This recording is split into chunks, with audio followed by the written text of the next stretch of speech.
Olha, minha gente, a psiquiatria, ela tem alertado que traumas emocionais na primeira infância são fatores de risco importantes para a saúde mental do indivíduo quando adulto. Uma pesquisa realizada na Faculdade de Medicina de Ribeirão Preto confirmou essa relação e foi além ao identificar tipos específicos de traumas da infância que podem se relacionar ao desenvolvimento de transtornos de ansiedade na vida adulta. Segundo a Organização Mundial da Saúde, existe um aumento progressivo de casos de depressão no mundo. Isso significa que o número de casos da doença cresceu até 18%, ou seja, pessoas afetadas pela depressão já chega a 322 milhões em todo o mundo.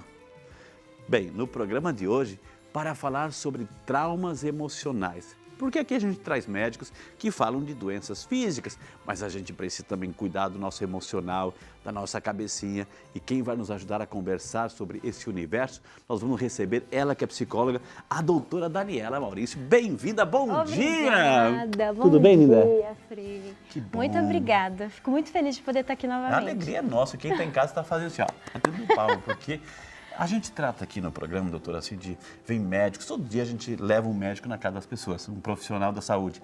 Doenças, câncer, enfim, traumas e tudo mais, assim. Mas a gente precisa também entender o nosso emocional, porque eu acho que é o equilíbrio é a razão e o fundamento de tudo isso, não é? É o principal.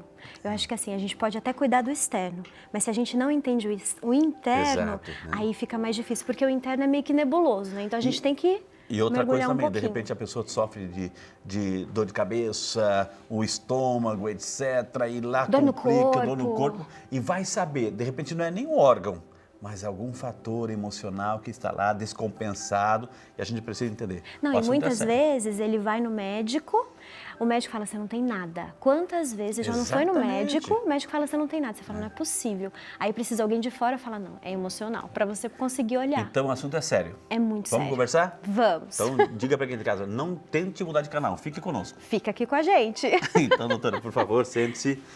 Quando a gente fala assim de trauma, doutora, trauma, a gente logo pensa assim, poxa, trauma foi uma batida, uma queda, um acidente, ficou um trauma, uma sequela, né?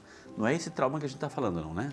Também. Também. Eu acho que isso também pode ser Claro, um trauma, claro. pode estar acontecendo. Mas assim, se a gente for caracterizar o que é um trauma, né? Um trauma emocional é assim, um evento que aconteceu com uma sobrecarga de emoção e que marcou naquela situação. Claro. E aí, por exemplo, se a gente for falar de situações traumáticas, os mais comuns hoje em dia seriam acidentes de carro, uma perda, um luto, ou perdas de relacionamento, sabe, um Entendi. rompimento, isso acaba trazendo também situações que a gente olha e fala, nossa, Um desemprego, uma pressão no trabalho também. também, porque isso são o quê? Aqueles estresses contínuos que podem sim estar se tornando um trauma, né? Quando a gente tem algo muito repetitivo, ele pode sim estar se tornando um trauma. Entendi. Mas o que eu acho mais importante, principalmente quem está em casa, para poder observar e perceber é que assim, não existe tamanhos. Né? É claro que assim, muitas vezes a pessoa ela sofre um acidente, mas ela não vai ficar traumatizada. Outras já ficam. Cada pessoa reage de um jeito, doutora, ou seja, uma situação, um trauma, um acidente, um luto, né? Uma situação negativa que ela passou, uma situação difícil. Tem gente que supera mais rápido, tem gente assim que guarda.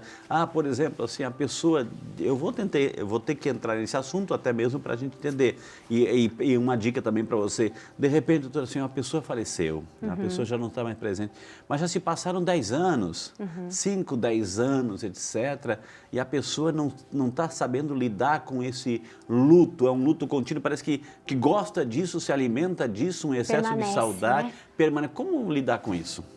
Não, isso é verdade. O que o senhor falou, assim, para ficar até claro para quem está em casa, e eu acho que isso é um dos pontos mais importantes para quem vive situações assim. Não existe essa diferença. Existem pessoas que conseguem lidar melhor, isso não quer dizer que elas são melhores. Claro, claro. Tá? Conseguem lidar melhor com uma situação, por exemplo, de perda, perdi meu pai, eu perdi minha mãe, e eu com o passar do tempo, vivi aquele A luto, saudade mas depois... fica, né? A saudade Depois fica, fui sobrevivendo, fui tocando a minha vida. E existem outras pessoas que acabam, por exemplo, deprimindo, acabam tendo uma consequência daquele trauma. E aquilo, o que acaba acontecendo? Ela vai paralisando a vida dela. Exatamente, exatamente. Né? Não existe, por exemplo, não é uma regra, o que serve para você vai servir para o outro. Por que eu estou falando isso? Porque muitas vezes, o que as pessoas, até você que está em casa, para você prestar atenção, a gente escuta assim, que bobagem. Não, imagina, olha, todo mundo perde todo mundo. Ou então, imagina, foi só um acidente, eu vivi, não aconteceu nada. A gente precisa respeitar. Quanto tempo, desculpa a pergunta, mas quanto tempo seria o, digamos, não sei se a gente pode mensurar o ator de uma saudade, enfim, a gente tem que respeitar, mas quando que começa, a partir de quanto tempo, 1 ano, 2 anos, 3 anos, que começa a ser um problema? Um problema. É complicado dizer assim para se tornar um problema, porque muitas vezes a pessoa, ela... Nesse sentido, né, de a pessoa se deprimir, de paralisar, de deprimir. Eu acho que assim, até no primeiro ano a gente já começa a ver indícios. A gente já começa a perceber que a pessoa está paralisando, que ela não está evoluindo, porque não é algo que, por exemplo, ela começa, continua e depois ela deprime. Isso pode acontecer? Pode. Mas na maioria das pessoas, geralmente com 1 ano, 1 ano e meio, a gente já percebe que, opa, existe um alerta ali. Estão reagindo já. Sim, porque assim, quando acontece algum trauma, né, vamos dizer assim, um acidente, né? Claro. Às vezes aconteceu um acidente de carro, de ouve moto. tudo isso, vê isso todo dia. É claro que assim, a gente não planeja. Um trauma, ele é sempre muito inesperado. É coisa que a gente vê nos jornais todos os dias que tem acidente, a gente vê nos jornais todo dia que tem um assalto, mas a gente nunca se planeja para isso. Claro. A gente não espera que isso aconteça. E principalmente próximo da gente, né? Ou conosco, né? Ou conosco, né? Principalmente. E aí, por exemplo, quando acontece, geralmente você não está muito preparado. E aí é como você reage àquilo. Aí, por exemplo, claro que nos primeiros momentos você acaba ficando um pouco mais alerta, você tem alguns sintomas, mas assim, isso vai diminuindo. Por quê? Você vai se protegendo mais, você começa a aprender com a situação, você vai elaborando isso dentro. E você vai seguir o seu percurso. Agora, tem outras pessoas que não conseguem ter essa elaboração. Essas pessoas precisam um pouquinho de ajuda para poder elaborar isso e seguir o percurso, porque ela fica presa naquilo. O assunto de hoje, você que está em casa acompanhando, pode ligar, pode participar, pode interagir conosco, enfim, traumas emocionais. Quando a gente fala assim de emocionais, o que é uma emoção, né? É um sentimento, é uma sensação, é um momento, o que é uma emoção? Na verdade, assim, o trauma é aquela carga emocional, né? De uma emoção muito grande. E o que é essa emoção? E aí, emoção? quando a gente fala assim, mas o que é emoção? É o que eu senti naquele momento. Por isso que cada um acaba sentindo de um jeito. Existem pessoas que se sentem envergonhadas, tem pessoas que sentem culpa, tem pessoas que se sentem, por exemplo, despreparadas para aquilo. Eu falo, não estou acreditando que isso está acontecendo comigo.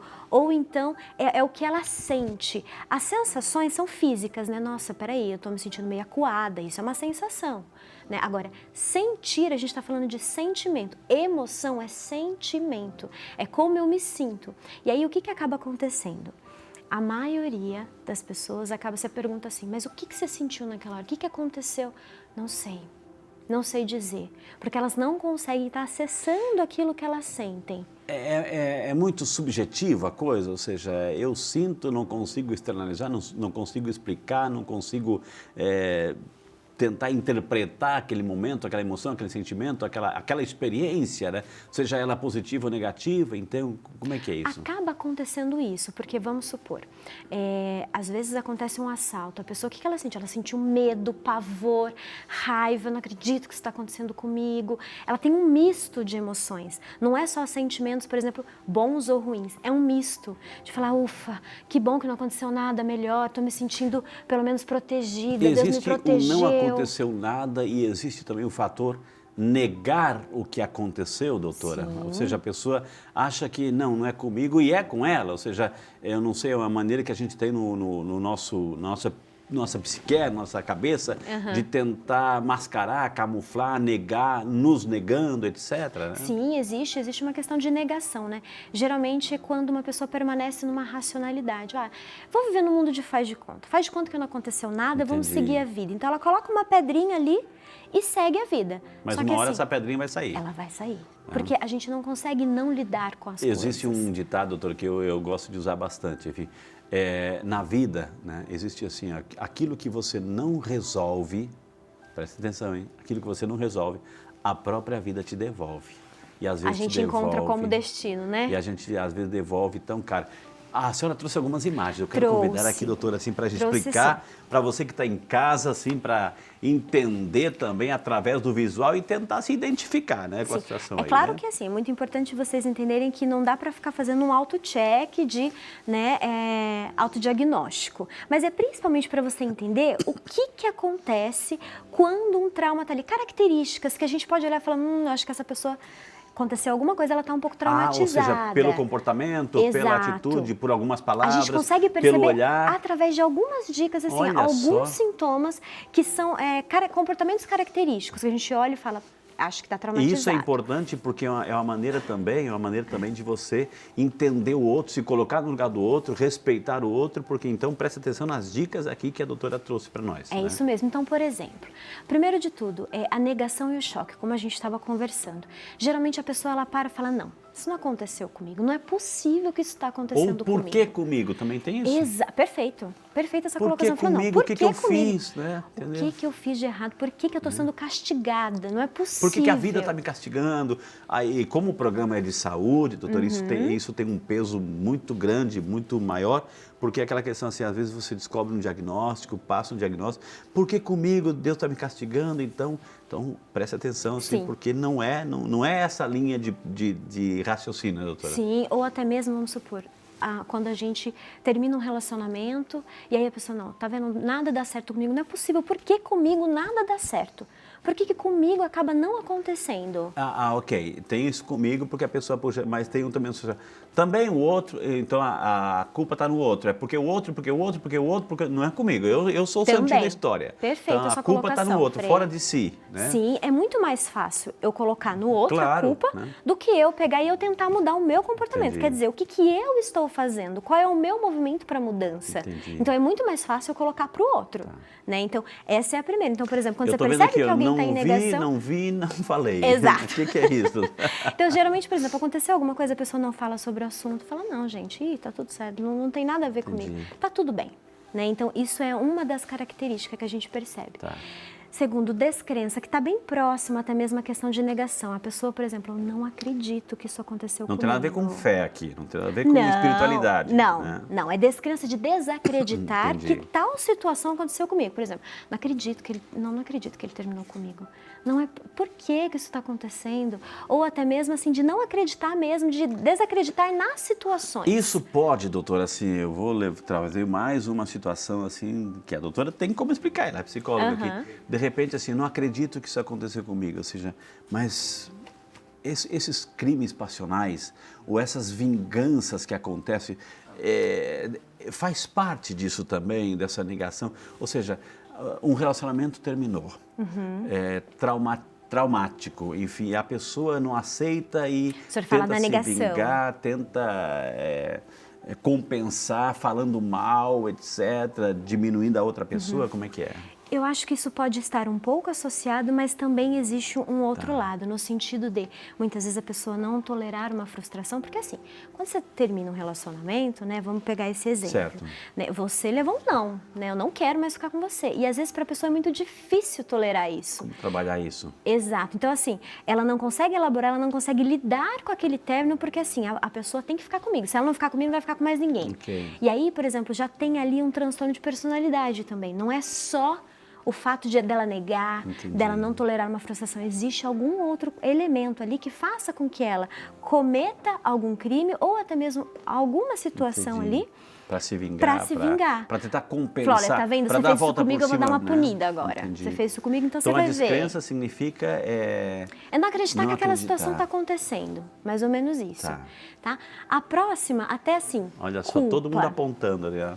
Não aponta um dedo, assim, eu tenho 3 apontando pra gente, ó, tá vendo? Quando você aponta pra alguém, tem 3 apontando pra você. 3 apontando pra gente. Isso é muito comum, principalmente em situações, por exemplo, mais sérias, né, de abuso, estupro. Geralmente a vítima acaba se sentindo culpada, por exemplo. Por que eu fui sair com tal roupa? Então, por que eu fui pegar tal rua? Por que eu me coloquei nessa situação? no qual, assim, a vítima não tem culpa nenhuma. Claro, claro. Ela não claro. se colocou em tal posição, mas é muito comum isso acontecer, da pessoa se sentir culpada em relacionamento. Nossa, eu deveria ter feito isso, aquilo, de tal forma, por que eu não tentei, né, mais, por que eu não mudei o meu jeito? É claro que a gente vai falar sobre como superar os traumas no próximo bloco, a gente vai falar dicas de superação dos traumas. Assim. Agora, nesse sentido, assim, o que leva um trauma não resolvido? Ou seja, pode levar a um quadro de depressão, pode levar a um quadro, assim, sei lá, Sintomas da pessoa... físicos. O sintoma físico, doutora. Sim, o que pode levar? Sim, ele pode sim. Na verdade, os traumas, eles podem estar trazendo... Porque assim, o que acontece? A pessoa não elabora, ela começa a paralisar a vida dela e ela pode sim desenvolver ansiedades. Entendi. Então, por exemplo, a pessoa foi assaltada. Né? Eu estou pegando exemplos assim clássicos Claro, dia que são a dia, de traumas, né? do dia a dia, né? Então, por exemplo, ela foi assaltada, então todas as vezes que ela começa a passar próximo e ela vê algum perigo iminente, ela começa a ter palpitação. Olha, assim, o coração acelera. Começa a transpirar, uma taquicardia começa a ali, ter ansiedade, momentânea. o estômago, então a fome diminui, começa a sentir aquela ansiedade. O que acontece? Insônia também. A pessoa começa a ter, por exemplo, pesadelos. Sabe, sequências de pesadelo, aquele pensamento não sai daquela situação, então tudo que acontece traz aquela lembrança e a lembrança traz com o peso da emoção do momento. Pode acontecer que a pessoa também, ela se fixe naquele ponto e não saia dali, doutora? Sim. Ou seja, sempre está martelando, vê uma pessoa, coloca o dedo na ferida, vê? Mesmo, sempre a mesma coisa, parece que tem, não sei se é vício, se é prazer de sempre colocar o dedo na mesma ferida. Isso também é... Sim, isso pode estar acontecendo principalmente com aquelas pessoas que têm dificuldade de elaborar e olhar para si mesma.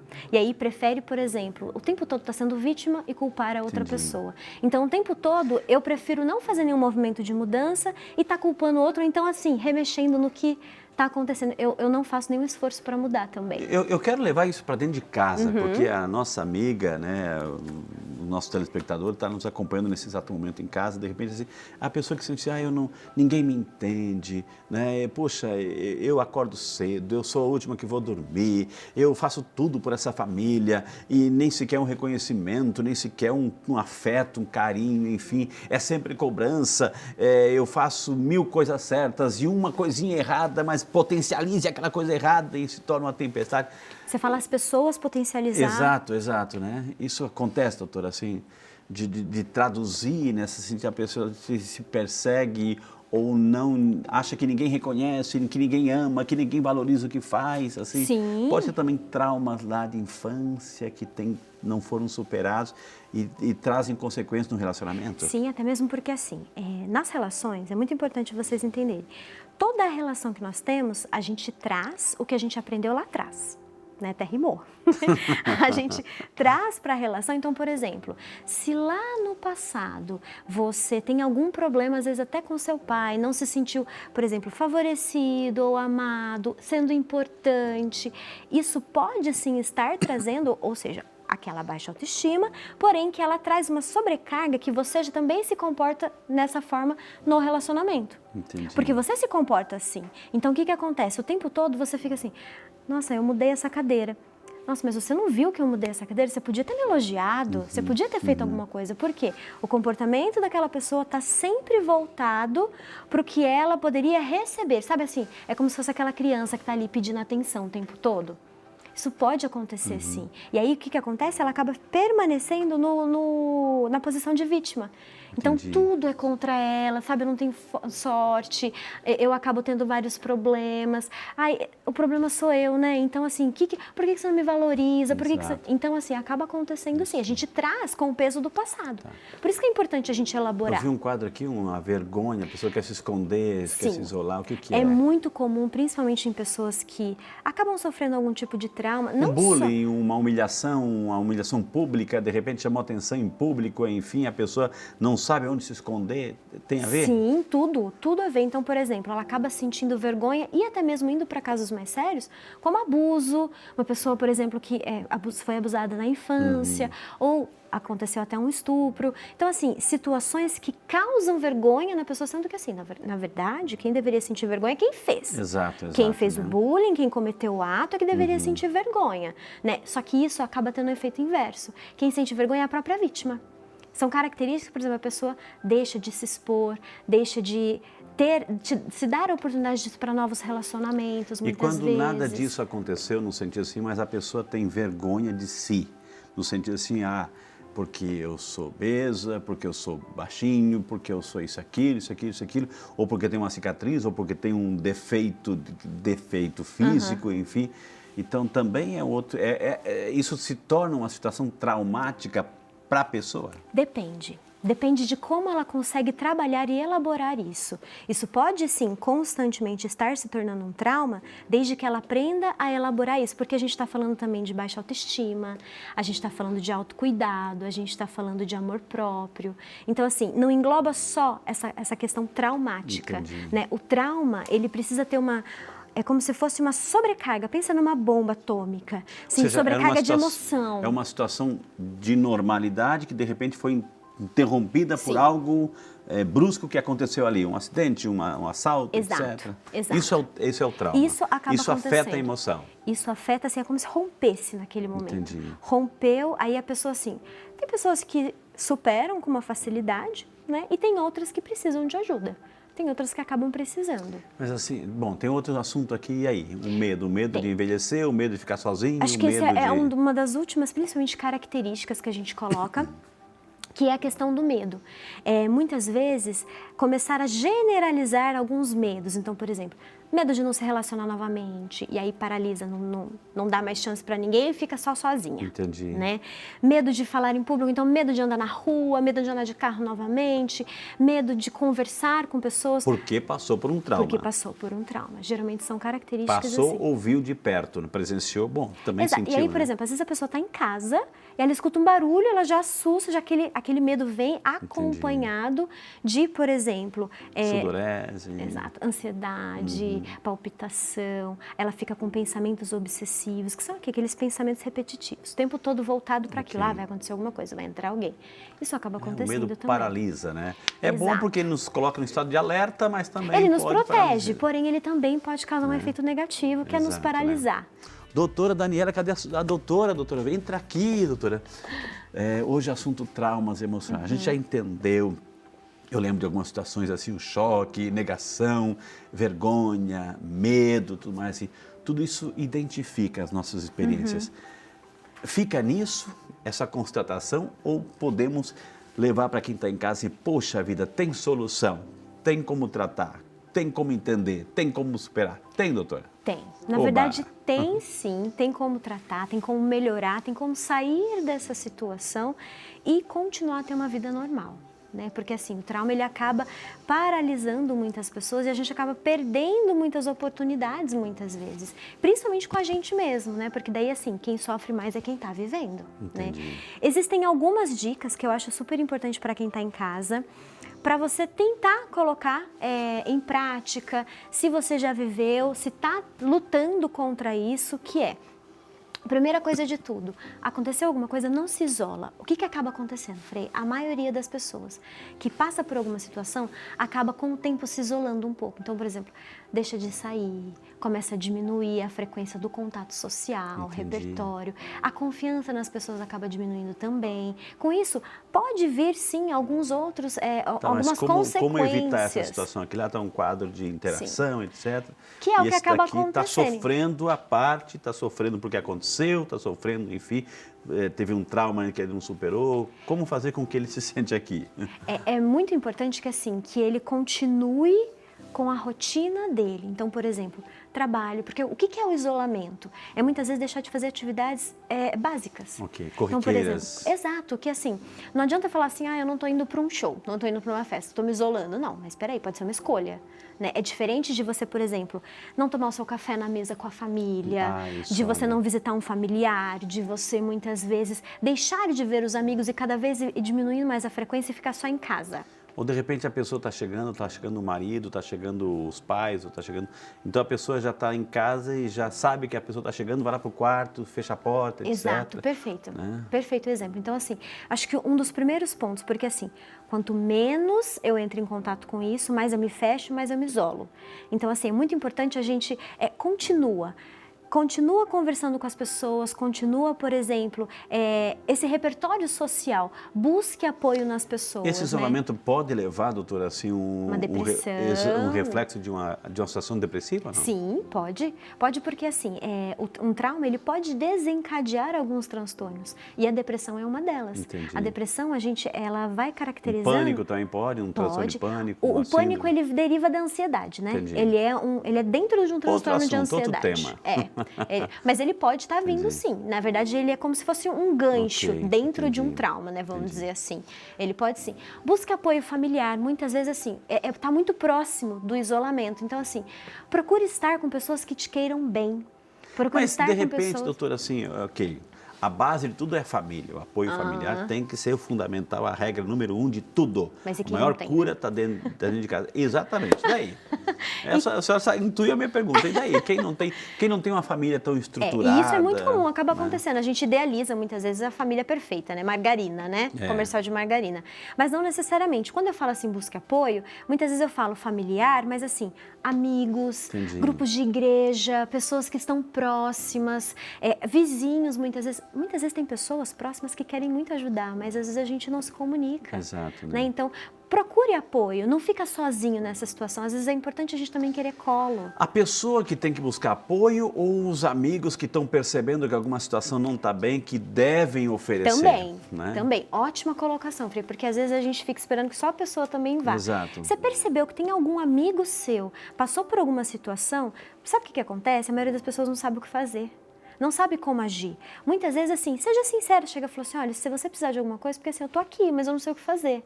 Fala, seja sincero. Por exemplo, em momentos de perdas. Eu recebo pessoas no consultório que muitas vezes um amigo perdeu a mãe ou o irmão, ou aconteceu alguma coisa, e eu falo, você tem contato com essa pessoa? Como é que tá? Aí eu falo assim, Dani, eu não sei o que falar. Eu não sei o que fazer. Eu falo, não, mas mesmo que você não fale nada, às vezes a pessoa precisa de um apoio do lado. Mesmo que você não fale nada. Porque assim, muitas vezes a gente fica esperando o momento perfeito para falar a frase perfeita. Não é o excesso de palavras, não. É só a presença. Pelo contrário, às vezes as palavras em excesso, elas até pioram, porque não vai fazer tanto efeito. Porque às vezes tem gente assim que, no afã de querer ajudar, fica dizendo, não, deixa para lá, porque aconteceu também um vizinho, começa a fazer comparações e a pessoa não quer ouvir aquele momento aqui. Às vezes ela só quer ser acolhida. Exato. Eu falo isso para os pacientes, eu falo assim, às vezes as pessoas só querem ser acolhidas, elas não precisam ouvir algum testemunho, não precisam ouvir nenhum sermão, nem nada. Ela só quer ser acolhida e ser escutada, só isso. Exato. Então, muitas vezes, nessas situações é assim. E principalmente, quando eu coloco assim, essa parte é super importante.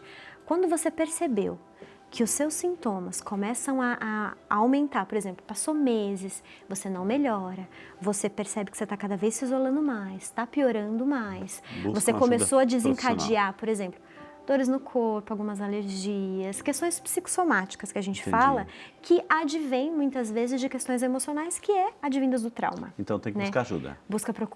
Procura ajuda profissional. É super importante, não adianta, porque assim, muitas vezes a gente vai tentando pelas beiradas. Ótimo, eu acho super legal. Percebeu que não está indo, passou muito tempo, não evoluiu, precisa procurar ajuda. A gente precisa aprender a levantar a mão, sabe? Falar, olha, me dá a mão que eu preciso de ajuda. Não tem problema algum, principalmente para você continuar. E não é uma debilidade, pelo contrário, é um desejo de superação, Sim, né, doutora? É um desejo de para você voltar, conseguir elaborar aquilo que não foi bem digerido para voltar ao teu percurso. Porque assim, o que passou, a gente não muda. Nós não mudamos o passado. O que aconteceu, a gente pode aprender com ele, elaborar o que está aqui dentro e que machucou. Tá, mas a senhora falou uma palavrinha interessante, o passado a gente não muda, mas tem gente que fica presa no passado. Tem. Ou seja, o passado... É por isso que muitas vezes não supera. Presa no sentido assim, não de lembranças, mas no sofrimento, vira e mexe, está voltando com o mesmo assunto, não se libertou daquilo, doutor. Não, até vai se confessar, né? Mas assim... É a mesma coisa sempre, né? É a mesma coisa sempre, doutor. E é engraçado porque assim, quem vive muito de passado, revive... Parece que a mesma cena é assim, com o mesmo peso do passado. Então, todas as vezes, assim, é uma tortura com você. Então, assim, percebeu... Tá muito, começou assim, um tempo maior, não melhorou, procura ajuda. Uma mensaginha para quem está em casa, então. Uma mensaginha para superar os traumas emocionais. Eu acho que você é muito mais forte do que você imagina. Eu tenho certeza que assim, procurando ajuda, estando com as pessoas certas, elaborando aqui, você vai conseguir redescobrir o sentido da sua vida, que eu acho que é o principal. Exatamente. Não é? Corta para nós aqui, porque eu preciso pegar minha fichinha que está aqui, ó. porque está aqui o contato, gente. Está aqui o contato. Deixei lá, porque vi que aqui nas fotos, enfim. Gente, mas hoje tivemos o prazer de conversar com a doutora Daniela Maurício, psicóloga. Tem um Instagram, gente, @psicodaniela.maurício. Psicodaniela.maurício. Está na tela para você copiar. O telefone é 12 991490228. 991490228 para você entrar em contato aí com a doutora Daniela. O que eu vou dizer, né? Até breve, até um outro dia, volta aqui no programa. Voltarei, Só se com comunica certeza. muito bem, viu? Posso dar um abraço, Obrigada, né? com certeza, Que Deus Frei. abençoe, viu? Obrigada. Muito obrigado. A gente vai entrar em contato porque quando a gente trata de assuntos físicos, mas a gente precisa também ter esse equilíbrio emocional. E a senhora está no lugar certo, viu? Obrigada. Tenho certeza que quem está em casa está adorando, viu? Posso fazer uma oração pela senhora? Por favor. Maravilha, viu? Que Deus abençoe, viu? Amém.